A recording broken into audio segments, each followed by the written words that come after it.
get this cynicism. I get this sense of impossibility. But I don't buy it. This is a solvable issue. If you think about the issues our parents tried to solve in the 20th century, issues like racism or sexism, or the issue that we've been fighting in this century, homophobia, those are hard issues. You don't wake up one day no longer a racist. It takes generations to tear that intuition, that DNA out of the soul of a people. But this is a problem of just incentives.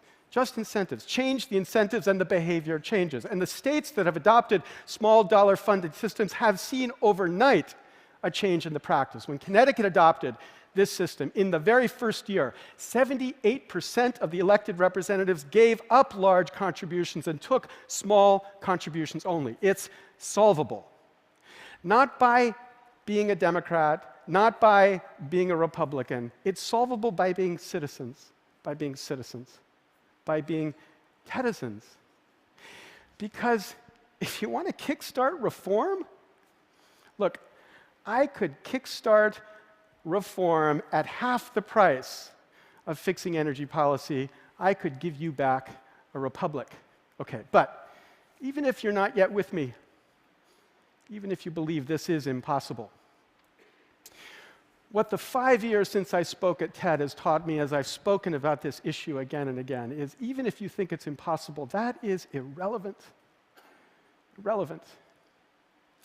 I spoke at Dartmouth once, and a woman stood up after I spoke, right in my book, and she said to me, "Professor, you've convinced me.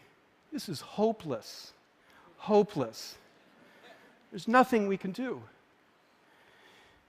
When she said that, I scrambled. I tried to think, how do I respond to that hopelessness? What is that sense of hopelessness? And what hit me was an image of my 6-year-old son. And I imagined a doctor coming to me and saying, your son has terminal brain cancer, and there's nothing you can do.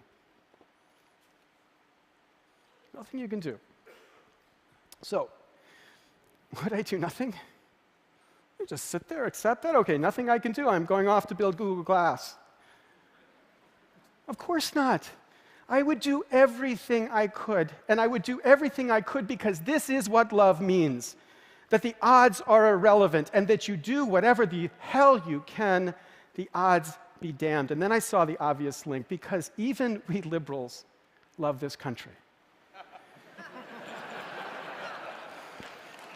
And so when the pundits and the politicians say that change is impossible, what this love of country says back is that's just irrelevant.